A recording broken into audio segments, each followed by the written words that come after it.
밤에 갑자기 다리가 굳어버린 경험 한 번쯤 있으실 겁니다. 자다가 소스라치게 놀라 깨서 숨을 들이마실 틈도 없이 종아리를 움켜쥐게 되는 그 순간 말입니다. 아프다는 말로는 설명이 안 되고 소리를 내기도 전에 몸이 먼저 반응해버리는 통증. 이걸 많은 분들이 이렇게 표현합니다. 다리에 쥐가 났다. 문제는 이 증상을 너무 당연하게 받아들이고 있다는 점입니다. 특히 나이가 들수록 더 그렇습니다. 이 나이에 그럴 수도 있지. 피곤해서 그런가 보다. 마그네슘 좀 먹으면 되겠지. 하지만 저는 진료실에서 이 말을 가장 위험한 신호로 받아들입니다. 왜냐하면 밤마다 반복되는 다리 경련은 단순한 불편을 넘어 몸이 보내는 명확한 구조 신호일 수 있기 때문입니다. 얼마 전 진료실로 들어오신 한 분의 이야기를 먼저 드리겠습니다. 70대 초반의 남성분이었고 평소 운동을 꾸준히 하시던 분이었습니다. 동네 산책은 기본이고 계단 오르내리는 것도 남들보다 훨씬 빠르셨던 분입니다. 그런데 그날 진료실 문을 열고 들어오시는 모습이 전혀 달랐습니다. 걸음이 느렸고 몸에 힘이 없었고 얼굴에는 며칠을 제대로 못 잔 사람 특유의 기색이 그대로 드러나 있었습니다.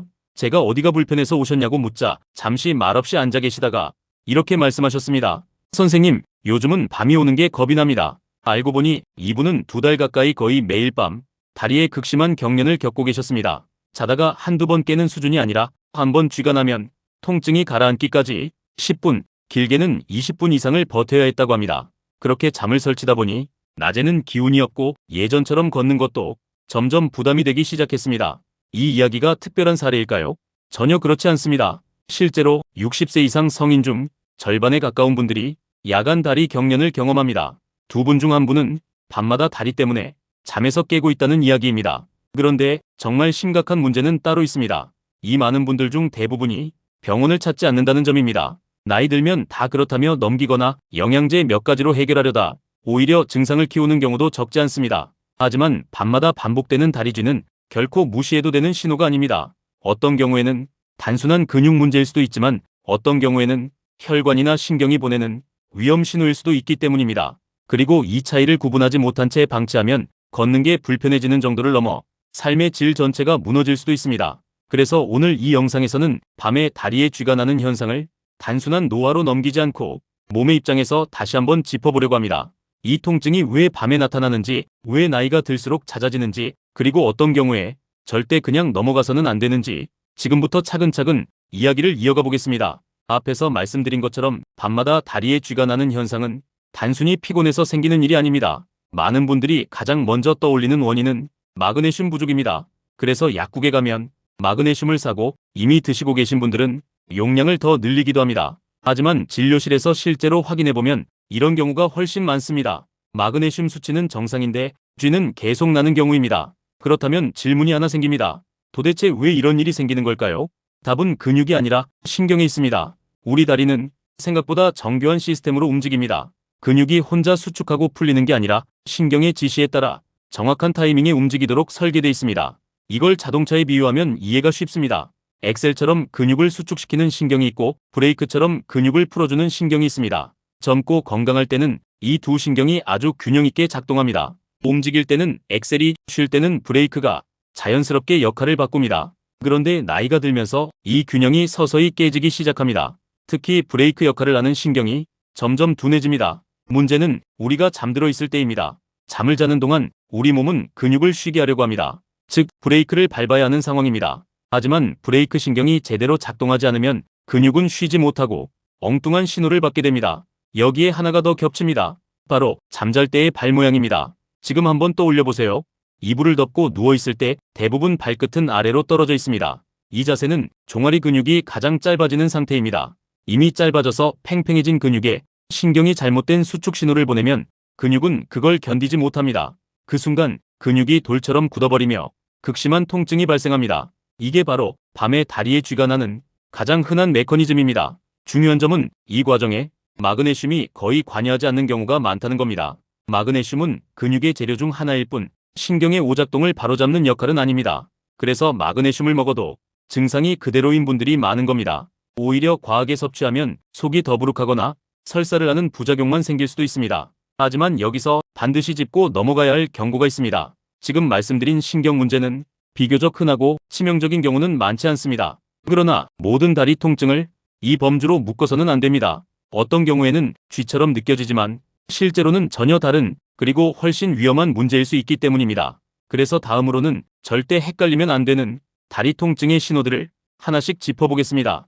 이걸 구분할 수 있느냐 없느냐에 따라 대처 방법은 완전히 달라집니다. 지금부터 말씀드리는 내용은 기억해 두셨다가 본인이나 가족에게 그대로 적용하셔도 좋습니다. 앞에서 말씀드린 것처럼 밤에 다리에 쥐가 나는 경우 대부분은 신경 조절의 문제입니다. 하지만 여기서 반드시 기억하셔야 할 사실이 하나 있습니다. 모든 다리 통증이 같은 원인에서 오는 것은 아니라는 점입니다. 겉으로는 쥐처럼 느껴지지만 실제로는 당장 병원에 가야 하는 상황도 있습니다. 그래서 지금부터는 절대 헷갈리면 안 되는 3가지 신호를 말씀드리겠습니다.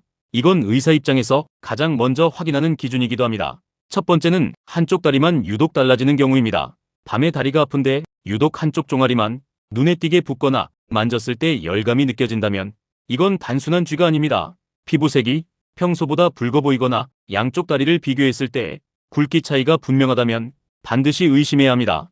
이런 경우에는 다리 속 혈관에 피가 굳어막혀 있는 상황일 수 있습니다. 이 상태에서 다리를 주무르거나 억지로 풀려고 하면 오히려 위험해질 수 있습니다. 혈관 안에 있던 혈전이 떨어져 나가 다른 장기로 이동할 가능성이 있기 때문입니다. 이럴 때는 참지 말고 즉시 병원에서 검사를 받아야 합니다. 두 번째는 다리가 차갑고 색이 창백해지는 경우입니다. 쥐가 난 것 같아서 만져봤는데 오히려 차갑게 느껴지거나 피부색이 희게 변해 있다면 이건 근육 문제가 아닐 가능성이 큽니다. 이럴 때 발등 한가운데를 손가락으로 가볍게 눌러보세요. 정상이라면 맥박이 또렷하게 느껴집니다. 하지만 맥박이 잘 잡히지 않거나 아예 느껴지지 않는다면 다리로 가는 혈류가 제대로 흐르지 않고 있다는 신호일 수 있습니다. 이런 경우에는 조금만 걸어도 종아리가 터질 것처럼 아프다가 쉬면 괜찮아지는 패턴이 함께 나타나는 경우가 많습니다. 이건 혈관이 점점 좁아지는 질환으로 망치하면 다리 조직에 문제가 생길 수도 있습니다. 세 번째는 통증의 성격이 조금 다른 경우입니다. 아프다기보다는 설명하기 어려운 불편함이 계속 이어지는 느낌입니다.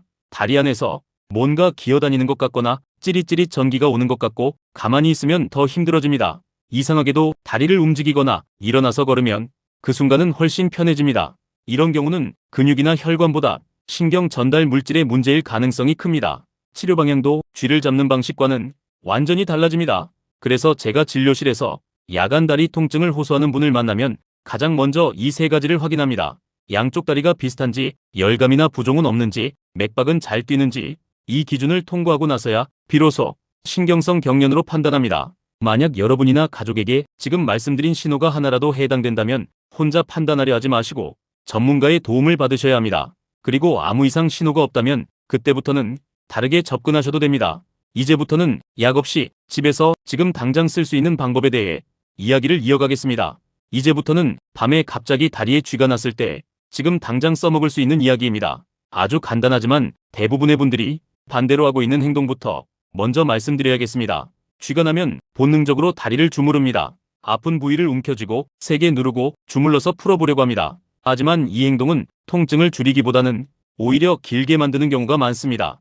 이미 단단하게 수축된 근육을 힘으로 누르면 근육 섬유에 미세한 손상이 생길 수 있기 때문입니다. 이때 필요한 건 힘이 아니라 신경의 방향을 바꾸는 것입니다. 우리 몸은 서로 반대 역할을 하는 근육을 짝으로 움직이도록 설계되어 있습니다. 한쪽 근육에 힘이 들어가면 반대쪽 근육은 자동으로 힘을 빼게 됩니다. 이 원리를 상호 억제라고 부릅니다. 종아리에 쥐가 났을 때 이 원리를 그대로 쓰면 됩니다. 앉아있거나 누워있는 상태에서 발끝을 몸쪽으로 당겨보세요. 발바닥이 정강이를 향하도록 가능한 만큼만 꺾어주면 됩니다. 손으로 발가락을 잡고 몸쪽으로 당겨도 되고 손이 닿지 않으면 수건을 발바닥에 걸어서 당기셔도 됩니다. 이렇게 하면 앞쪽 정강이 근육에 힘이 들어가고 뇌는 그 신호를 받아 뒤쪽 종아리 근육의 수축을 멈추게 됩니다. 억지로 풀려고 하지 않아도 통증이 서서히 가라앉는 걸 느끼실 수 있습니다. 이 방법이 좋은 이유는 의지나 근력과 상관없이 몸의 자동 반응을 이용하기 때문입니다. 누구에게나 적용되고 반복해도 부작용이 없습니다. 그런데 통증이 너무 심해서 발을 움직일 여유조차 없을 때도 있습니다. 그럴 때 쓸 수 있는 비상 방법이 하나 더 있습니다. 코와 입술 사이 인중입니다. 이 부위를 엄지와 검지로 꽉 눌러보세요. 꽤 아프게 느껴질 정도로 몇 초만 자극하면 됩니다. 이게 왜 도움이 되느냐 하면 우리 뇌는 한 번에 하나의 강한 자극에만 집중하는 성향이 있기 때문입니다. 새롭고 강한 감각이 들어오면 기존의 통증 신호는 일시적으로 억제됩니다. 이 원리를 통증 관문 이론이라고 부릅니다. 인중은 신경이 아주 밀집된 부위라 이 자극이 다리 통증보다 더 크게 전달됩니다. 그 결과 뇌가 다리 근육에 보내던 과도한 신호가 잠시 차단됩니다. 실제로 이 방법을 알고 나면 쥐가 나도 공포감이 줄어듭니다. 통증이 사라지는 것뿐 아니라 내가 이걸 멈출 수 있다는 확신이 생기기 때문입니다. 다리에 쥐가 나는 순간 주무르지 말고 발끝을 몸쪽으로 당기고 필요하면 인중을 자극한다. 이 두 가지만 기억하셔도 통증을 견디는 시간은 확연히 줄어듭니다. 하지만 여기까지는 불이 났을 때 끄는 방법입니다. 더 중요한 건 애초에 불이 나지 않게 만드는 일이겠죠. 이제 마지막으로 밤에 쥐가 나는 횟수 자체를 줄이는 방법에 대해 이야기를 이어가겠습니다. 이제 마지막으로 밤에 다리에 쥐가 나는 일을 아예 줄이는 방법에 대해 이야기해 보겠습니다. 앞에서 말씀드린 응급 방법은 불이 났을 때 끄는 소화기 같은 역할입니다. 하지만 가장 좋은 건 애초에 불이 나지 않도록 몸의 환경을 바꿔주는 것입니다. 다행히 이 방법들은 돈이 많이 들거나 복잡한 치료가 필요하지 않습니다. 대부분은 생활 습관을 조금만 바꾸면 됩니다. 먼저 영양 이야기부터 짚어보겠습니다. 쥐가 나면 많은 분들이 마그네슘부터 떠올립니다. 하지만 실제로 신경의 안정과 회복에 더 중요한 건 비타민 B군입니다. 특히 비타민 B1과 B12는 신경세포가 제 역할을 하도록 돕는 역할을 합니다. 이 영양소가 부족하면 신경신호가 예민해지고 필요없는 수축 신호가 자주 발생할 수 있습니다. 그래서 무작정 마그네슘 양을 늘리기보다는 비타민 B 복합제를 적정량 챙기는 것이 훨씬 도움이 됩니다. 음식으로는 해산물이 좋습니다. 오징어, 조개, 문어 같은 식재료에는 근육 피로를 줄이는 성분이 자연스럽게 들어있습니다. 비싼 보약을 찾기보다 일주일에 몇 번 따뜻한 국 한 그릇을 챙기는 게 오히려 몸에는 더 잘 맞습니다. 다음은 잠자는 환경입니다. 겨울철에 특히 많은데 무거운 이불을 덮고 주무시는 분들이 의외로 많습니다. 이불 무게가 발끝을 계속 아래로 누르면 종아리 근육은 밤새 긴장된 상태로 유지됩니다. 가능하다면 조금 가벼운 이불로 바꾸고 발목 아래에 작은 쿠션이나 베개를 받쳐보세요. 발이 심장보다 살짝 높은 위치에 있으면 혈액이 고이지 않고 근육도 훨씬 편안해집니다. 이 작은 변화만으로도 야간 경련의 빈도가 눈에 띄게 줄어드는 경우가 많습니다. 하루를 마무리하는 습관도 중요합니다. 잠자리에 들기 1시간 전 따뜻한 물로 다리를 씻거나 가볍게 족욕을 해보세요.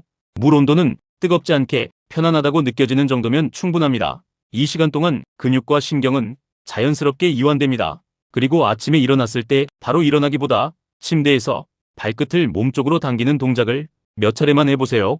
밤새 굳어있던 근육을 부드럽게 깨워주는 역할을 합니다. 마지막으로 약을 드시고 계신 분들은 한 번쯤 점검해 볼 필요가 있습니다. 일부 약물은 근육이나 전해질 균형에 영향을 줄 수 있습니다. 만약 약을 바꾼 뒤부터 쥐가 잦아졌다면 임의로 중단하지 말고 주치의와 상의하시는 게 좋습니다. 오늘 말씀드린 내용은 하루아침에 몸을 바꾸겠다는 이야기가 아닙니다. 작은 습관을 하나씩 조용히 바꿔보자는 제안입니다. 밤에 편안히 자는 것, 아침에 개운하게 일어나는 것, 그 평범한 일상이 사실은 건강의 가장 중요한 기준입니다. 혹시 지금도 다리 통증 때문에 밤을 두려워하고 계신 분이 있다면 오늘 이야기한 방법들을 하나씩 적용해 보시길 바랍니다. 대부분의 경우 몸은 생각보다 빠르게 반응합니다. 오늘 이 영상이 여러분의 밤을 조금이라도 편안하게 만드는데 도움이 되었기를 바랍니다. 지금까지 여러분의 건강을 함께 고민하는 이야기였습니다.